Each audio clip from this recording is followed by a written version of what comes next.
నమస్తే, నేను Chandana. Welcome to great Andhra big story. ఎప్పటి నుంచో చంద్రబాబు చేస్తున్న రాక్షస తపస్సు ఫలించి బీజేపీ కనికరించి పొత్తుకి రెడీ అందని విశ్వసనీయ సమాచారం. అంతేకాదు, పొత్తులో భాగంగా కమల్నాథులు 6 నుంచి 10 ఎంపీ సీట్లు అడిగారని, దానికి బాబు ఒప్పుకున్నాడని, అలాగే 12 వరకు ఎమ్మెల్యే సీట్లు కూడా అడిగారని తెలుస్తోంది. అన్నిటికీ బాబు దాదాపు సై అన్నట్టే అని చెబుతున్నారు.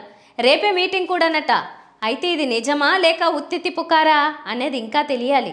కాసేపు ఇది నిజమైతే పరిస్థితులు పర్యవసానాలు ఏంటో చూద్దాం.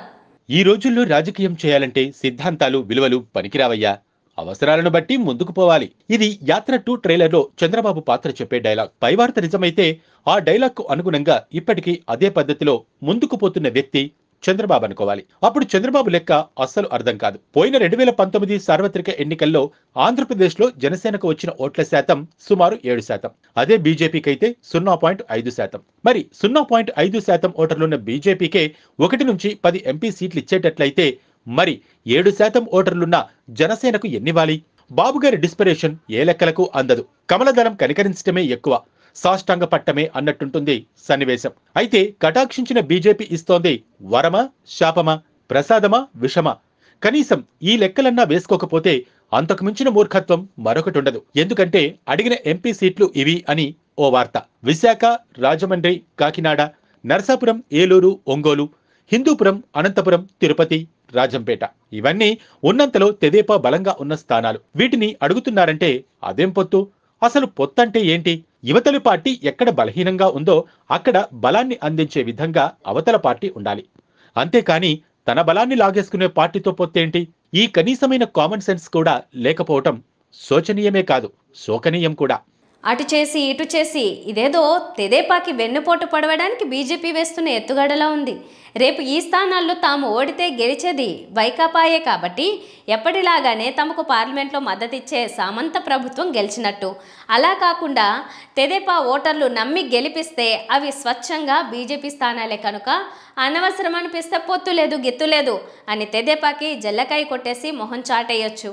అందుకే ఎక్కడ తెదేపా బలంగా ఉందో ఆ స్థానాలనే బీజేపీ అడుగుతోందని అనుకోవాలి. అంటే శివ సినిమాలో భవాని, ఈ స్టూడెంట్ లీడర్లు మనకి బలం అవ్వాలి కానీ మన బలం మీద వాళ్ళు బతకూడదు అంటాడు. సరిగ్గా అదే లెక్కలో కేంద్ర బీజేపీ ఉన్నట్టు. తమ బలాన్ని తెదేపాకి ఇవ్వడం కాదు, తెదేపా బలాన్ని బీజేపీ లాగేసుకుంటున్నట్టు. ఇదంతా నిజమై చంద్రబాబు ఈ పొత్తుకి ఒప్పుకుంటే అంతకంటే ఆత్మహత్య మరొకటి ఉండదు. అమాయకంగా కోరి కోరి పులిబోనిలోకి దూరినట్లే. అవసరం లేనప్పుడు మోదీని అనరాని మాటలు అన్నాడు బాబు. మోదీ గో బ్యాక్ అన్నాడు. పెళ్లాన్ని వదిలేసిన వాడు జనాన్ని ఏం పట్టించుకుంటాడు అని కూడా అన్నాడు. ఏదో గో బ్యాక్ అంటున్నారు, టీచర్ గో బ్యాక్ అని కుర్చీల్లో కూర్చోబెట్టింది పిల్లల్ని, వీళ్ళు కూడా నన్ను గో బ్యాక్ అంటున్నారు. నేను పార్లమెంట్ లో మళ్ళా ప్రధానమంత్రి సీట్ లో కూర్చుంటానని. మిమ్మల్ని గో బ్యాక్ అనేది ప్రధానమంత్రి సీట్ లో కూర్చోవడానికి మీకు అర్హత లేదని, గుజరాత్ కి బొమ్మని అక్కడనే మీ ఊరిలో ఉండమని చెప్తున్నారు తప్ప మళ్ళా ప్రధానమంత్రి సీట్ లో కూర్చునే అర్హత మీకు లేదని గట్టిగా చప్పట్లు కొట్టి మీరందరూ చెప్పాల్సిన అవసరం ఉంది. గడ్కరీ గారు ఒక మాట అన్నారు అధ్యక్ష, ఈ రోజు భార్యనే చూసుకునేవాడు దేశాన్ని ఏం చూసుకుంటా అన్నాడు అధ్యక్ష. కుటుంబాన్నే చూసుకునేవాడు దేశాన్ని ఏం చూసుకుంటానని అడిగాడు. మీరు కుటుంబాన్నే చూసుకోలేకుండా ఉంటే మీరు దేశాన్ని ఉద్ధరిస్తామంటే ఎవరు నమ్మతారని మిమ్మల్ని అడుగుతున్నా. 2019లో తనకొచ్చిన సర్వేల ప్రకారం కాంగ్రెస్ గెలుస్తుందనుకుని పొత్తులో ఉన్న బీజేపీకి వెన్నుపోటు పొడిచేసి చేతులు కలిపారనే అసలు సత్యాన్ని చెప్పకుండా స్పెషల్ స్టేటస్ ఇవ్వలేదు కాబట్టి విభేదించి బయటకు వచ్చేశానన్నాడు. ఇప్పుడు ఆంధ్రాకి స్పెషల్ స్టేటస్ ఇస్తామని బీజేపీ చెప్పిందా? ఎందుకీ పొత్తు మరి? ఏమన్నా అంటే రేపు సంక్షేమ పథకాలు నడపాలంటే కేంద్ర నిధులు కావాలి కనుక పొత్తు లేకపోతే అది సాధ్యం కాదు కనుకనే ఈ పొత్తు అని బుకాయించవచ్చు. అదే నిజమైతే మరిప్పుడు రేవంత్ రెడ్డి కాంగ్రెస్ ప్రభుత్వానికి 9,000 కోట్ల నిధులు ఈ మార్చిలోపు ఇస్తున్నట్టు ప్రకటించింది కదా కేంద్రం. తమది కాంగ్రెస్ ముక్త్ భారత్ నినాదం కాబట్టి తెలంగాణని ఎండకట్టేయట్లేదు కదా. కనుక ఒకవేళ చంద్రబాబు పొత్తుకి కారణం నిధులు అని చెబితే మాత్రం తెలంగాణను చూపించి ఎదురు ప్రశ్నించాలి. మరి ఈ పొత్తు దేనికి అంటే ఒక్కటే, తాను మళ్లీ జైలుకి పోకూడదు. చంద్రబాబు రాజకీయాలు ఎలా ఉంటాయంటే పదవి లేనప్పుడు అందరూ తన వాళ్లే, పదవుంటే మాత్రం ఎవరి వైపు కనీసం మొహం తిప్పి కూడా చూడడు. గతంలో జూనియర్ ఎన్టీఆర్ని పదవి లేనప్పుడు అలాగే ఎన్నికల ప్రచారాలకు వాడుకుని తర్వాత కనీసం పట్టించుకోలేదు. ఆ చేదును స్వయంగా చవి చూశాడు కనుకనే తారక్ ఎప్పటికీ దూరంగా ఉంటున్నాడు. సరిగ్గా అదే పద్ధతిని బీజేపీతో అవలంబిస్తున్నాడు బాబు. తనకు పదవున్నప్పుడు మోదీ కూడా గడ్డిపోచలా కనిపించాడు. పదవి లేకపోతే అతని కటాక్షం కోసం తపస్సు చేస్తున్నాడు. 2019 ఎన్నికల ప్రచారంలో చంద్రబాబు వెన్నుపోటు పొడవడంలో సిద్ధహస్తుడు అని మోదీ తన ప్రసంగంలోనే చెప్పాడు. आप सीनियर है, इसलिए आपके सम्मान में मैंने कभी कोई कमी नहीं छोड़ी है।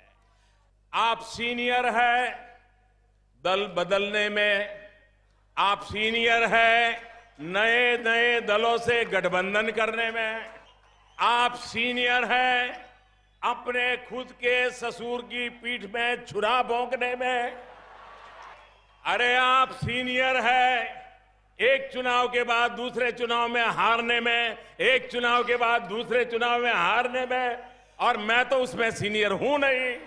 आप सीनियर है आज जिसको गाली दे कल उसकी गोदी में बैठने में। కనుక ఆ వెన్నుపోటు రుచి చూసిన వాడు ఏ లెక్కలోనైనా బాబుతో పొత్తుకి ఒప్పుకుంటాడని అనుకోలేం. అసలు ఈ పొత్తే జరగని పని అని అనుకుంటే కొన్ని గంటల క్రితం ఈ వార్త గుప్పుమంది. ఇది పసుపు దళం పుట్టించి ప్రచారం చేస్తున్న వార్తలా అనిపిస్తోంది.